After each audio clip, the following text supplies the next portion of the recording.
Hello and welcome to today's video. My name is Clifford, the Crazy M80. We're going to be going over Phoenix Raceway today on the NASCAR NexGen cars on NASCAR Heat 5.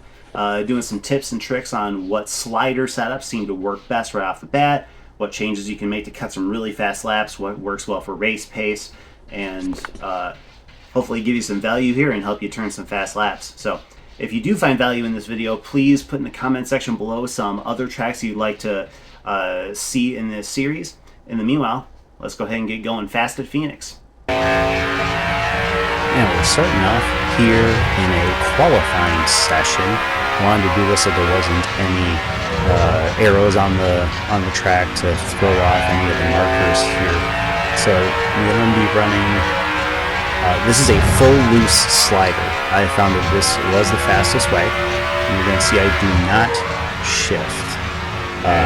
That is, I think, what allows me to run the full loose slider and take advantage of all the mid-corner speed you can get out of it without having to downshift. So if I was downshifting, it'd be a lot looser coming off the corner, but we figured all the way around made it a lot easier. So we're going to go ahead and break down this lap here. You can see it's a 26.3. While not good enough to be on the pole against the AI, it would have been on the pole in the league that I usually do against some pretty fast guys. So we're going to go ahead and break down the lap here. You'll see going into turn 3 is where actually this fast lap starts. I want to maintain a higher line that's going to keep up momentum as we come up to the line. Turn in at the black paint on the right side on the wall and cross over the yellow line where the yellow line and the start finish line meet and cut down almost to the yellow line of pit entrance and cut out to the 2 orange markers on the wall. Letting off, staying kind of middle, and you see that orange paint right above the driver's side hand. You're going to start modulating the throttle, and you want to be full throttle when your hand is below that black paint on the wall. So if you're in a different view than I am, just basically straight out in front of the car is where those 2 markers are. So when you modulate the throttle, they kind of help to get it to pivot. And as you go into turn 3, you want to be slowing down in a straight line before you turn in. Get all 4 tires below the yellow line. Look at the white paint now on the right side on the wall. That's where you start to roll back on the throttle. Crossing over back onto the main part of the track, right where the Geico restart zone is. So the left side tires were still in the blue, but the right side is coming back on the track. Coming across the line, 26.3. Now I'm going to go ahead and do a full run on a full loose slider so you can see what this looks like here. I'm going to do the first 2 laps and then the last 2 laps. So the full loose slider actually works pretty decent for shorter races. I did find that click 7, which is 2 off of full loose, is my preferred race pace. I'll go ahead and show you what that looks like, but I'm going to show you the first 2 laps of a full loose run so you can kind of see what the first and last laps look like and go from there.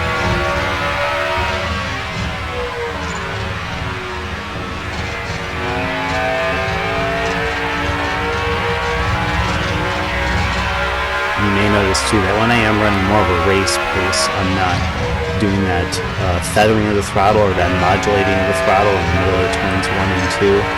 That is to help maintain the longevity of the right rear tire. But otherwise, I went 100% for the entire runs for the sake of this video here. So I was not trying to conserve, wasn't necessarily attacking every single corner of the qualifying lap, but just trying to go 100%. As if I was trying to maintain the lead of someone who wasn't that far behind, kind of thing. So those are the first 2 laps, and here we're going to do the last lap, last 2 laps actually.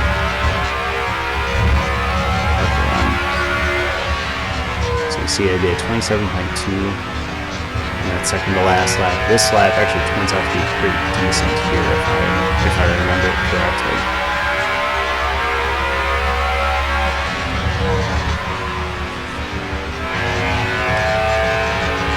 See, as the tires wear, you just more roll into the throttle rather than mashing on the throttle. Yeah, 26.881. And this is just going until the right rear tire gives out. Right about.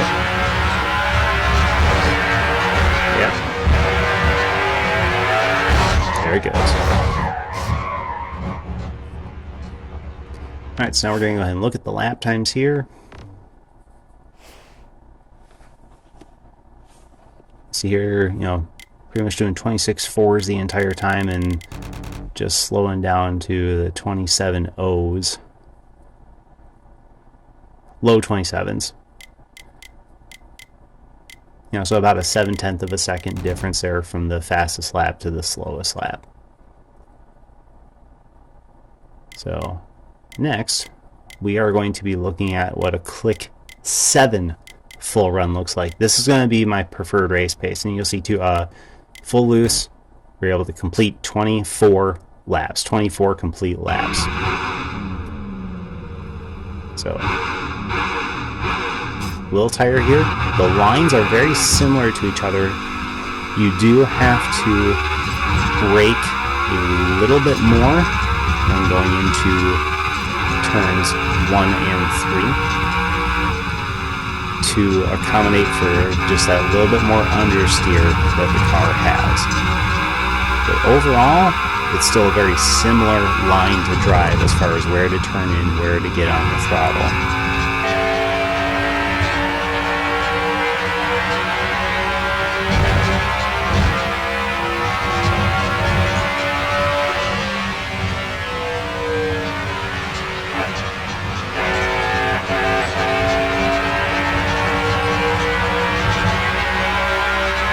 Again, we're going to watch the first 2 laps and the last 2 laps just so you can kind of get a gauge of what the car does over the course of the long run.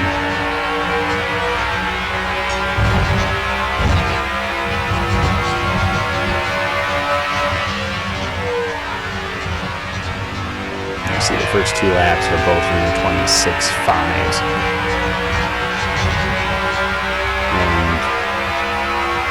I am able to break into, I think, a 26.4 on lap 3. We'll see that when we go over the times for this one. But we're going to go ahead and jump to the last 2 laps now.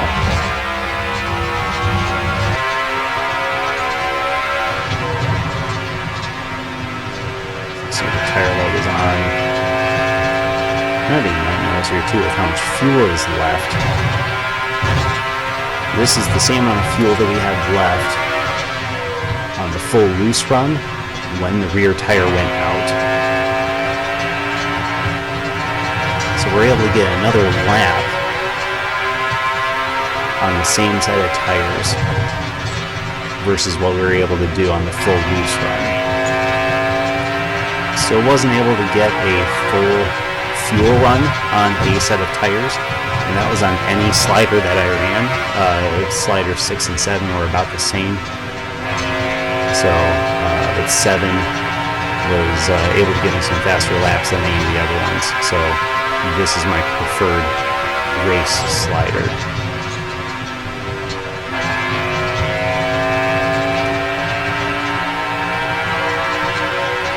And you'll notice on the dashboard, the Chevys do have an actual fuel indicator with the percentage of how much fuel is left in the tank.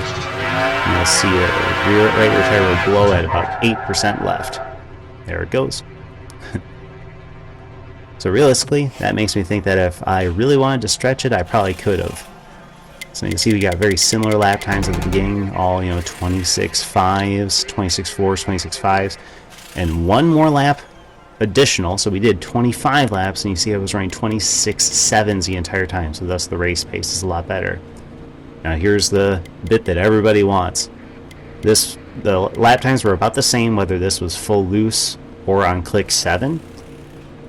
Look at these settings. This is going to be a low fuel run. Moving tape down, moving wedge down, and then increasing the difference from left side to right side on the tire pressures to make the car really loose. And the key difference here on the lap is I'm going to really attack turn 1. I'm going to dive in a lot further when I'm going past those orange paint markers on the right. and really dive into the corner. Maintaining a lot of mid-corner speed. Miss the apex a little bit in turn 3 and 4, but we come across the line with a 25.987, so sub 26 seconds on sliders. That is pretty fast. Thank you for joining me once again. My name is Clifford, the Crazy M80. I'm learning how to go fast at Phoenix. So just kind of a recap. If you want a good race pace slider, I recommend slider number 7 and driving the way that I showed you how to do that. If you're on a controller, you might want to go a little bit tighter, like click 6 or 5. That'll help keep prolong that tire life here if you don't have the controls to help ease the turn in and things like that. Also some other quick tips: if you want better bite in the center of the corner for front turn in, drop that left front tire pressure down. That'll help get bite on turn in. If you want to help prolong the right rear tire life, go ahead and drop the tape, as that'll help induce understeer, but it'll help protect that right rear tire. So otherwise, if it's a short race, definitely go full loose on the slider, and you can use those pit stop modifications or those changes on the pit stop that I had showed you to cut some really extremely fast laps. So if you found value in this video, please hit that like button, subscribe for future content. I'll be coming out with some other videos in this series. Comment down below things that you liked about the video or didn't like about the video, some other tracks that you would really like to see, and I'll be more than happy to include those in the next videos coming in this series. So thank you once again, and we'll see you next time.